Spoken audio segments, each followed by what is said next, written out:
Olá, sejam muito bem-vindos e bem-vindas a mais um episódio do podcast Além do Balé. Hoje, neste episódio, eu estou com a minha convidada, Marina Prestes. Marina, que é estudante de Pedagogia na Universidade Federal do Rio Grande do Sul. Ela também é professora na empresa Balé de Base, onde agora ela também é sócia. E ela é ex-ginasta, atleta do Grêmio Náutico União na sua infância. Marina, seja muito bem-vinda, muito obrigada por aceitar esse convite. Eu que agradeço. Samantha tá aqui. Bora lá, fica tranquila, relaxa, respira. A Marina, né? Vou fazer uma introdução rápida sobre como eu conheço a Marina. Eu dei aula para a Marina quando ela era muito pequena, né? Tipo, 4, 5 anos lá. Ela foi minha aluna.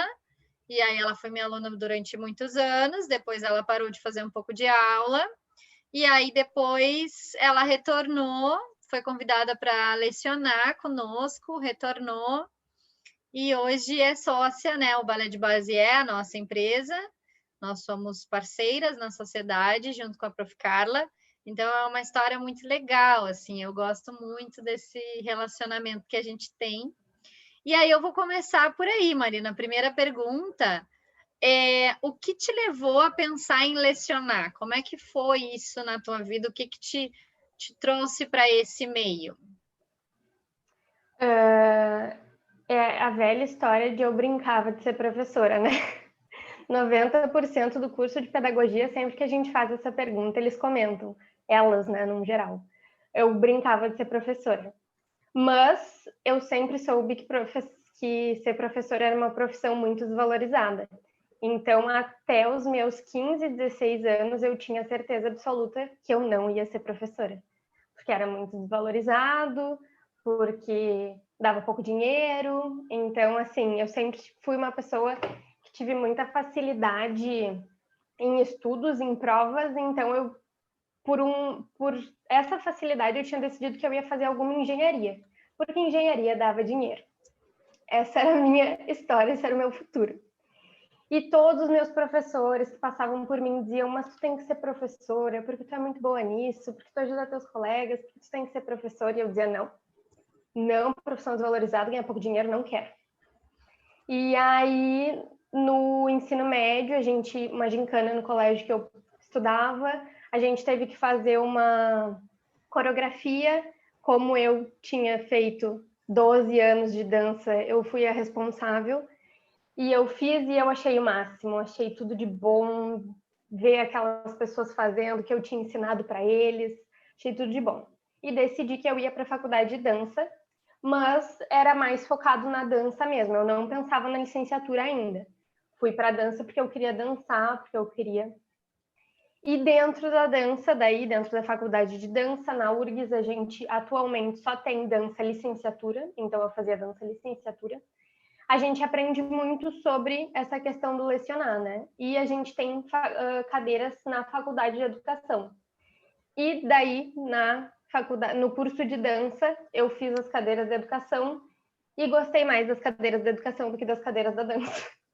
Então, eu aceitei que sim, eu queria ser professora. Também teve bastante peso que vocês, como tu disse anteriormente, tu me chamou para ser monitora das turmas da Carla, né? E aí lá, assim, eu ainda não dava aula, eu só estava ali do lado, mas eu comecei a ver como era legal e como eu gostava de estar com as crianças, como eu gostava de interagir com elas. E aí foi o que decidiu, assim, tá, vou para pedagogia, é sim o que eu quero. Parei de pensar no dinheiro e fui fazer o que eu queria mesmo. Que legal, eu adoro essa história, principalmente quando tu conta a parte da escola, né? Quando tu estava lá e teve que fazer a coreografia, porque eu lembro direitinho de tu me contando essa história dentro do T11 ou do T4, uma vez que a gente se encontrou no ônibus. E para para o professor, né? Aquela história do mestre sendo superado, né, pelo seu aprendiz e tal. Então, para quem ensinou alguém, quando o teu aluno vira professor também, dá uma emoção, assim, né? Ainda mais no caso, como tu veio para dança, né? E eu fui tua professora de dança, dá coisa assim, tipo, uau, que legal, é muito emocionante, assim. E eu queria entender um pouquinho, Marina, queria que tu comentasse para o pessoal que nos escuta. Tem 2 pontos aí, né? Primeiro ponto que tu trouxe sobre a desvalorização e da gente não perseguir o nosso sonho, né? A gente não ir atrás do nosso talento, né? O quanto tu deixou o teu talento de lado, que é esse talento de lecionar, em busca de, enfim, de melhores condições, porque no fundo o que todo mundo quer são melhores condições, né? Não adianta. E como que tu vê isso na vida de outras professoras, de outras profissionais, porque a gente também sabe que o meio das professoras tem muita gente que queria ser outra coisa e virou professora, né? E como que tu já engatando um pouquinho, assim, como que tu vê isso na questão da formação das crianças, né?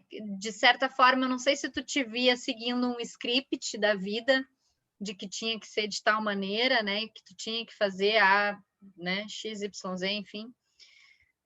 Como que é isso para ti, assim? Como que tu vê essa questão de seguir aquilo que a nossa vocação, o nosso talento? Eu acho que é uma coisa bem de sociedade, né? Assim, não é uma coisa minha, não é uma coisa do fulano, do Beltrano, é uma coisa bem de sociedade e é uma coisa que eu cresci, como eu disse, eu cresci sabendo. Dos meus, ali pelos 3, 4 aos meus 15, eu dancei, adorava dançar. Mas nunca tinha passado na minha cabeça ser bailarina, para dizer que nunca, quando eu fazia ginástica, eu pensava em ser ginasta profissional, porque eu estava no União, porque era um local que nos preparava para isso. Mas dos meus 3 aos meus 15, eu fiz uma coisa que eu fazia bem, assim, eu era uma boa bailarina, talvez não um profissional, mas eu era uma boa bailarina, e nunca tinha passado pela minha cabeça, porque também tem a questão da arte, né? Mas essa questão da professora, especificamente, de eu nunca ter pensado, aí também eu acho que vem um pouco... Travou. Travou para mim? Travou para ti? Pode falar. Tá. A fala não travou. Tá bom. Não, enfim, uma coisa assim de sociedade que a gente vê que os professores, eles não são desvalorizados só na questão salarial, que a gente sabe que hoje um professor da rede estadual do Rio Grande do Sul ganha o quê? R$1.200 por 20 horas, e a gente sabe que o trabalho do professor não acaba dentro da sala de aula, né? Se fossem só essas 20 horas, mas não são. Mas também nessa questão do saber, né? Porque todo mundo sabe de educação. Todo mundo sabe de dar aula. Então, assim, isso era uma coisa que, óbvio, não era uma coisa que eu pensava racionalmente na época, mas imagino que já era uma coisa que batia. Claro, E a segunda pergunta...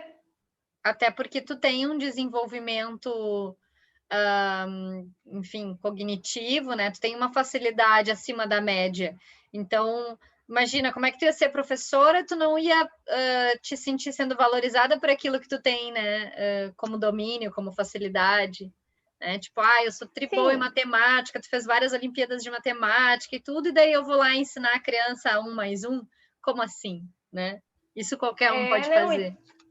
E também essa visão do curso de pedagogia, né? Que o curso de pedagogia tem uma nota de corte muito baixa, o curso de pedagogia é a segunda opção de todo mundo, o curso de pedagogia qualquer um entra, e tinha essa coisa assim, de qualquer um entra. Não, eu não quero entrar num curso que qualquer um entra, porque eu posso mais do que isso. E aí até entender que não é sobre poder mais, e sim sobre o que a gente quer, demorou um tempo. Exatamente.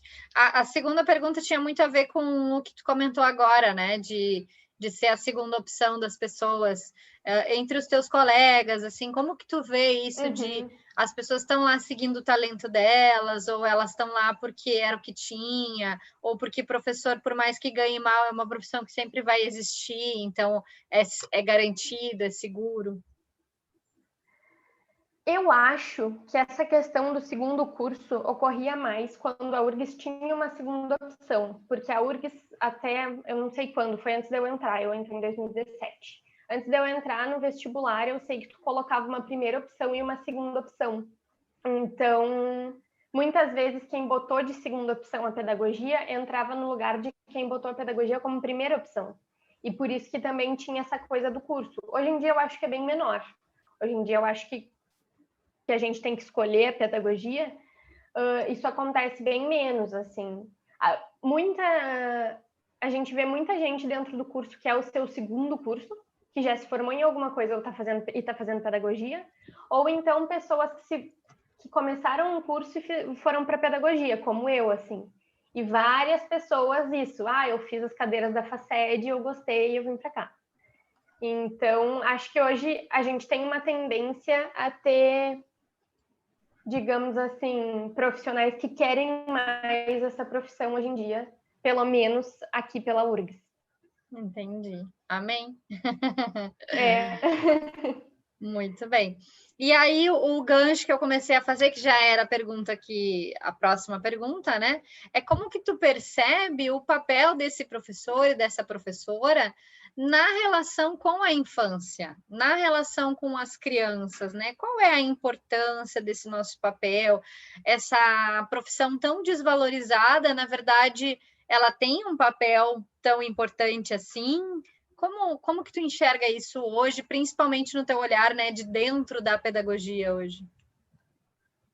É que eu acho que logo que eu entrei na pedagogia, eu ainda estava meio incerta sobre as coisas. Eu lembro de conversar com a minha psicóloga e a gente chegou à conclusão de que, de qualquer forma, se eu terminasse a pedagogia, não era jogado fora. Porque estudo nunca é jogado fora. E segundo, porque é a pedagogia que tu aprende o crescimento da criança, né? Então, assim, é uma coisa muito, muito, muito importante. E aí, eu acho que é tão importante a gente ter profissionais preparados para isso, porque as crianças hoje em dia passam cada vez mais tempo na escola, né? É uma tendência as crianças cada vez mais turno integral, fica muito na escola e se elas estão muito na escola, se elas estão muito num lugar, elas têm que estar com uma pessoa preparada, né? E aí é aí que entra o papel do professor de que, bom, se a criança não está num turno integral, digamos que sejam 4 horas por dia com uma pessoa, ela tem que estar, que é preparada para isso, que tem essa função, ela tem uma importância na vida de uma criança, ela molda tanto essa criança que... Quanto assim, a família, né?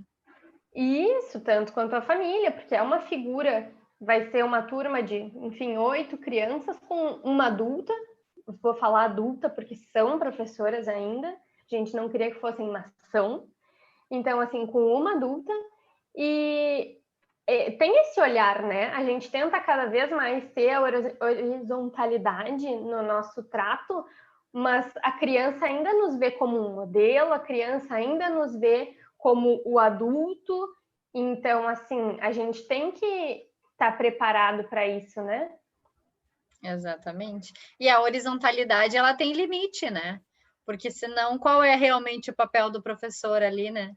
Se tu vai ser Sim. mais um como aluno, é que as questões, né, didáticas, comportamentais, às vezes elas se misturam, né? A gente tem que ser horizontal quando a gente está falando de relacionamento, mas quando a gente está falando do processo ensino-aprendizagem, não é tão horizontal assim, né? Tá mais para inclinado. A gente está ali para conduzir, Diagonal. a gente não precisa dizer o que a criança tem que aprender, ensinar a criança, e era isso. Mas a gente tem sim que conduzir. Exatamente.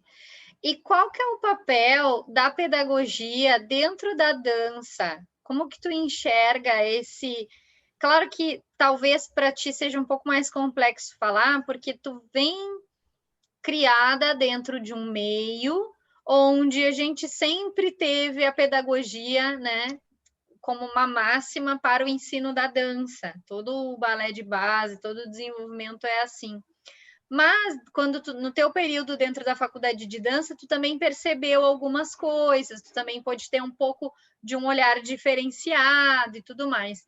Então, como que tu enxerga essa necessidade, por mais que fosse o curso de licenciatura, né? Como que tu enxerga essa necessidade da gente ter um olhar pedagógico sobre o ensino da dança? O que tu percebe disso? Quando tu falou, eu vou frisar isso, quando tu falou a primeira vez, o que tu acha do papel da pedagogia na dança, eu já pensei, olha, é um pouco difícil porque eu venho do balé de base. Então, eu sempre tive essa coisa meio entranhada ali. Óbvio, agora que eu tô na pedagogia, eu consigo discriminar melhor. Tipo, isso aqui é da pedagogia, isso aqui é da pedagogia. Mas tudo era do balé de base, né? Então, para mim, ficou um pouco mais difícil.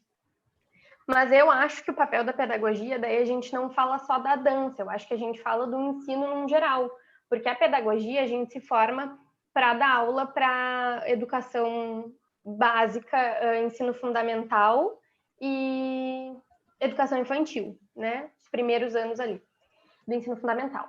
E pelo menos na dança, na faculdade de dança da URGS, o que eu notava era que falta muita cadeira de educação. E eu já vi algumas discussões que falam isso das licenciaturas no geral, que as licenciaturas acabam tendo pouca base, pouca teoria, pouco estudo do ensino mesmo, da didática, e muito da matéria, né? Então, por exemplo, na dança, não posso falar com toda essa propriedade, porque eu não terminei o curso de dança, eu fiz 2 semestres, então eu não vi tanto assim. Mas, assim, a gente aprende bastante coisa da dança, a gente tem cadeiras de tipos de dança, a gente tem da história, a gente tem de desenvolvimento, e são todas coisas muito importantes mesmo. Mas eu acho sempre que a pedagogia, que a didática, a parte da licenciatura, fica um pouco nas cadeiras da FACED, que não são cadeiras que as pessoas gostam. Eu era sempre um ET por gostar de ir para a FACED, não são cadeiras que as pessoas se interessam muito, porque ainda mais com essa oposição muito grande, que no curso de dança a gente é bem livre, a gente faz bastante prática, a gente tem um ensino bem diferenciado, e na FACED a gente chega, e ainda na FACED a gente ainda senta e escuta o professor, 90% das cadeiras, então assim, essa diferença também batia bem de frente, e aí a gente acaba indo muito da aula do jeito que a gente teve aula, né? Então, assim, quem teve aula de um jeito legal, que bom. Mas muitas vezes quem não teve aulas tão legais, né, tão interessantes, repassa porque é aquilo, porque assim, eu aprendi assim e eu aprendi, então, tipo, tudo bem. Chegou, teve o seu fim, que era eu aprender, eu aprendi. Eu não sei como fazer isso melhor, né? Não tive um estudo muito de licenciatura, talvez. Vou passar assim. Então, eu acho que essa é a importância da pedagogia, né? Eu fico... Daí volta, eu acho que todo mundo que lida com criança devia fazer pedagogia, ser muito útil, porque a gente estuda a criança, o desenvolvimento da criança e só. Então,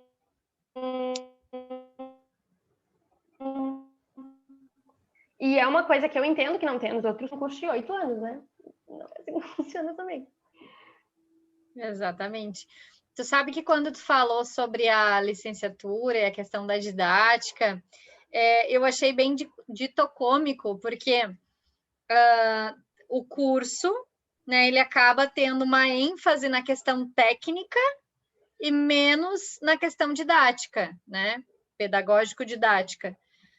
No entanto, as aulas em si, a aplicação, né, ela tem muito mais uma visão pedagógica atual, digamos assim, de ensino, do que o próprio curso que pensa sobre isso. Então é meio ditocômico, né? Porque, tipo, pô, tô lá dentro da dança, tem várias formas diferentes de aprender e tal, e sei lá, talvez dentro do curso isso se considere a parte didática, né? Ali dentro da própria técnica, só que se tu não estuda, talvez tu nem perceba. E aí tu não sabe reproduzir, né? Tu não sabe aplicar. Aliás, tu só sabe reproduzir, mas tu não sabe aplicar, tu não sabe o fundamento, né? E aí talvez não funcione, é engraçado, né? Eu acho que tem um pouco do público também, porque eu acho que quando a gente entra numa faculdade de dança, a gente entra sabendo que a gente vai lidar com o corpo, sabendo que a gente vai se mexer, que a gente vai rolar no chão, que a gente entra sabendo. E aí, isso que tu comentou, que como os professores dão aulas mais, digamos assim, didáticas, talvez eu não cheguei nos estágios, talvez nessas coisas do estágio esteja muito isso, então realmente eu não posso falar. Mas na pedagogia isso é uma coisa que eu noto que é bem engraçada. No primeiro semestre da pedagogia, eu tive uma cadeira de educação musical. E na cadeira de educação musical, a professora sempre queria que a gente levantasse, que a gente batesse palma, que a gente dançasse, que a gente não sei o quê. E era 7h30 da manhã, não vou dizer que era uma coisa fácil, eu não sou uma pessoa matutina. Mas para mim aquilo era muito parte da aula e eu fazia com muita vontade, assim, eu fazia mesmo. E quando eu via que vários dos meus colegas levantavam assim, vou fazer, não posso, tô com muita dor no meu pé. Sabe aquela coisa de educação física no ensino médio? Era uma coisa mais ou menos assim. Então eu fico pensando também se a gente não vai para a faculdade com uma visão, né, pré-estabelecida. Não, eu vou para a faculdade para estudar, para aprender teoria, para ser professora. E aí essa coisa de entrar e dançar numa aula de educação musical, então eu acho que também bate aí, né? Porque sim, na pedagogia a gente tem outros formatos de aula, assim, a gente senta na cadeira e o professor fala, a gente conversa muito, mas essa questão do corpo, de usar o corpo, são em cadeiras bem específicas, assim, mas também tem isso, eu não acho que o público da pedagogia seja tão aberto quanto o público da dança, que é da arte, né? Mas daí, assim, é o esperado também. Verdade. Tu tá falando e tu tá me lembrando muito o nosso primeiro convidado aqui do podcast, o Wagner Ferraz. Quem tá escutando, se ainda não ouviu, volta lá e escuta. Porque ele fala, né, a pedagogia do corpo, é todo o doutorado dele, ele tem todo um estudo, né, sobre isso, e eu amo esse ponto de vista, e vai muito ao encontro do que tu tá falando agora, né? Qual é a função desse corpo no nosso aprendizado, né? Onde que esse corpo se coloca e o quanto que aí trazendo, né, a sardinha para o nosso lado, puxando para o nosso lado, o quanto que o desenvolvimento desse corpo é importante nessa infância para justamente não criar esse engessamento, né? Aonde que entra o corpo na tua visão na questão do ensino, da pedagogia? Daí, assim, falando mais por uma experiência própria, eu que fiz o início do balé de base, na época talvez não fosse bem o balé de base, mas era o início do balé de base. Mas eu que trabalhei o meu corpo, né? Não era balé de base, mas acredito que tu já trabalhava desenvolvimento motor com a gente. Com certeza. Então, assim, vindo de mim, né? Eu noto que eu tenho algumas habilidades. Talvez eu ia dizer assim, algumas facilidades, sim. Eu lembro, para quem não sabe, eu fiz o ensino médio num colégio militar, então a gente marchava, e eu lembro que quando a gente começou a marchar, quando estavam nos ensinando, para mim aquilo era muito fácil, porque era levantar a perna, levantar o braço, sincronizado, ok, para mim tudo bem. Então, assim, é uma coisa fora da dança que é fácil para mim, né? E eu acho que eu sempre tive uma desinibição maior, assim. E eu até que sou uma pessoa bem envergonhada, mas para essas coisas, assim, para essas participações, para essas coisas que a gente tem que fazer, digamos assim, eu sempre fui muito tranquila. Eu sempre fiz, e eu acho que isso vem muito, óbvio, da minha família, da minha criação, que se a família não estimula também, não é um professor santo que com uma hora por semana vai fazer a criança virar outra, mas acho que toda essa formação também vem muito daí. E eu acho que a gente cria crianças mais seguras, né? Mais livres para tentar e errar. Eu acho que tem muito isso, assim. Eu acho que eu sou uma pessoa que não tem muito problema com errar por causa de toda essa minha história, e acho que muito por causa da dança. Então, quando eu digo dança, eu digo esse uso do meu corpo, né?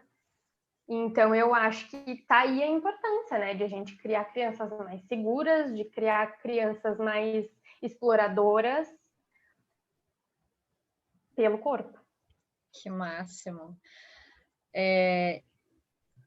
essa visão, né, desse corpo potencial, né? Agora ainda estava dando a aula do YouTube, né?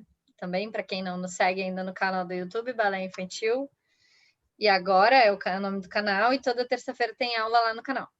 E eu estava dando aula agora e eu estava falando sobre isso, né? Sobre essa relação que o nosso desenvolvimento acaba tendo no nosso futuro, né? E na nossa vida, e como que isso interfere, né? Por que a gente dá aula de balé? Por que no balé a gente desenvolve as coisas que a gente diz que desenvolve? E será que a gente desenvolve mesmo, né? Eu sempre coloco em xeque, por exemplo, o desenvolvimento da criatividade. O quanto a gente realmente está desenvolvendo criatividade através da nossa aula de balé, porque eu posso estar simplesmente doutrinando um corpo ali, né? Tudo depende da didática que eu escolher aplicar, tudo depende de como eu vou trabalhar esse corpo. E essa minha visão muito desenvolvimentista, muito voltada pelo meu olhar da educação física, né, de desenvolvimento desse corpo, justamente, acaba trazendo isso, né?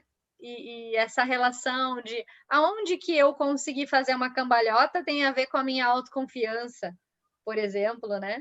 Aonde que eu dominar o meu corpo no momento que tu sabe que tu vai conseguir bater palma no ritmo, tu não vai ter problema em te expor e levantar lá e fazer a atividade.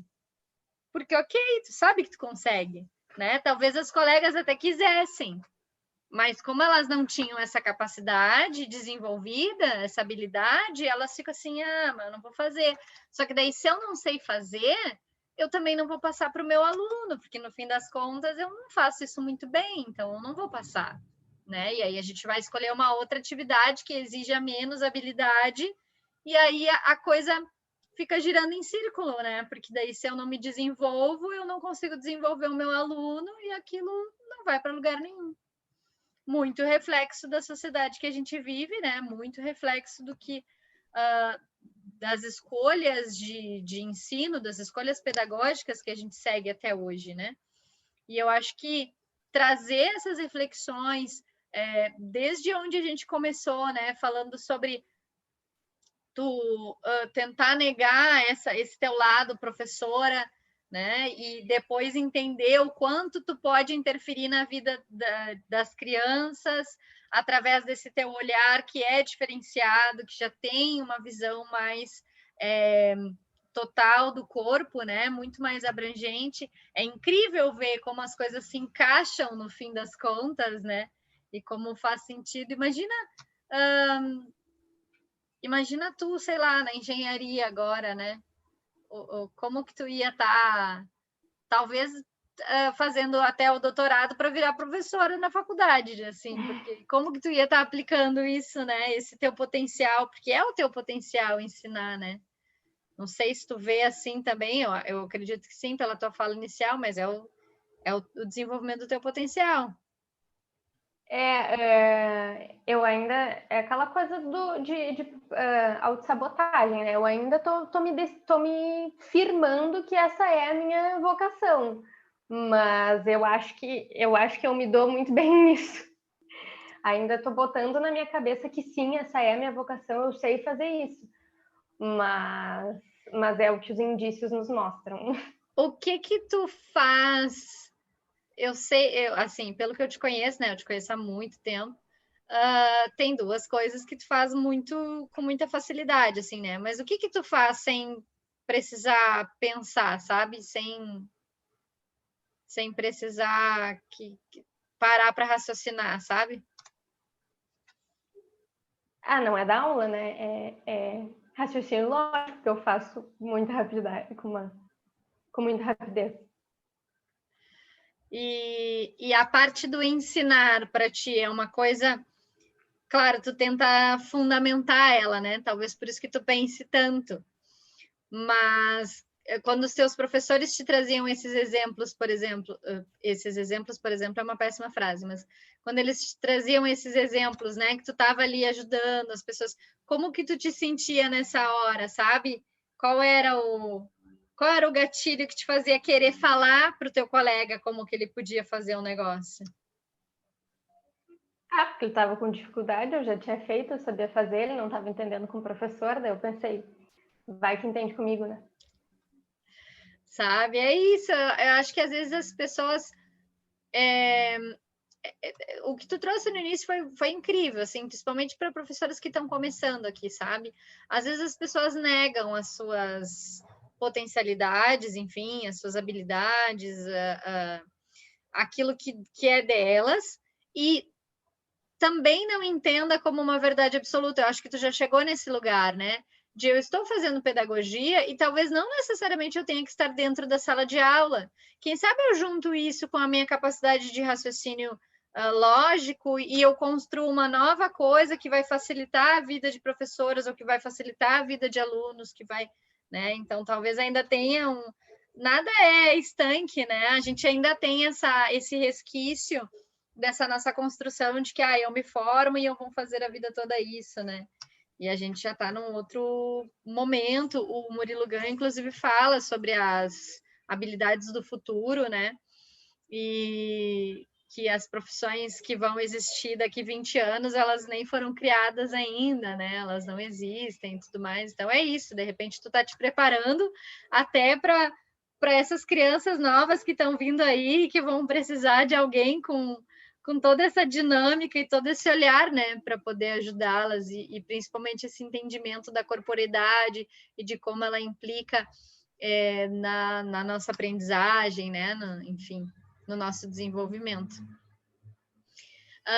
Marina, acho que era isso. Eu fiz minhas 3 perguntas aqui, até me passei um pouquinho, acho que eu fiz 4.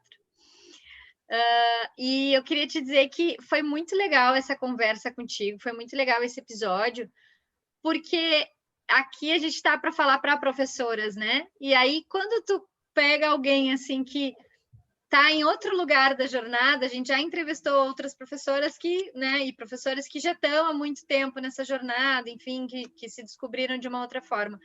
Então, a gente conversar contigo e ver essa caminhada que está ainda relativamente no início, né? Apesar de faz 4 anos que tu dá aula já, né? Eu comecei como monitora em 2017, eu acho. 2017, isso. 2018 tu tinha turma, né? Eu acho que sim. Eu acho que foi isso aí. Então, não é tão recente, mas é um neném ainda, né? Dentro do desenvolvimento, a gente sabe que 4 anos tem bastante coisa ainda para desenvolver. Então, é muito legal, assim, eu espero que outras professoras se identifiquem, né? Tenham gostado de te ouvir falar, assim, e aprendam também com essas tuas experiências, essas tuas vivências.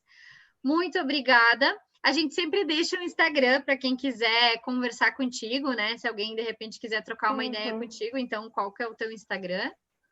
É @Nina Prestes. Muito bem, Prestes com S. Que é meio difícil ser com Z, mas vai que, né? Deixa garantido. E antes de terminar, eu só quero fazer um adendo, que é que a minha... Ai, meu Deus, como é que chama? Minha manifestação, que o curso de pedagogia tem cadeira de música, tem cadeira de teatro, tem cadeira de artes visuais e não tem cadeira de dança. Então fica aí a minha manifestação de que eu quero uma cadeira de dança na pedagogia da URGS. Pessoal, aí me ajudem com essa. Eu ia dizer que, mas é porque tem a licenciatura em dança, porque agora, tecnicamente, é a gente que dá aula nas escolas, né? Mas então também não teria porque ter a música, por exemplo, né? Não, e a gente dá aula para educação infantil quando ainda é só uma prof, né? Eles não têm cadeira, não tem aula de artes, aula de não sei o quê. Então a gente deveria ter um pouco de cada e a gente não tem de dança ainda. Então, fica aí. Quem sabe é tua bandeira lá dentro da universidade agora. Como assim? Que legal, bom saber. Não é uma boa coisa, mas é assim, é um olhar, né? Estamos atentos aí e pensando nisso. Muito obrigada, Marina, foi realmente um prazer. E nós nos vemos em breve, né? Porque a gente se vê sempre. Eu que agradeço. Você que está ouvindo o podcast, eu espero você semana que vem. Não deixa de ouvir os outros episódios. Lembra que a gente tem o nosso Instagram, @balé de base, você pode falar com a gente. E tem o nosso canal no YouTube, que é o Balé Infantil E Agora, onde você pode estar aprendendo um pouquinho mais sobre essa profissão aí linda, que é ser professora de balé para criança, tá bom? Beijo, Marina, beijo, pessoal, e até a próxima.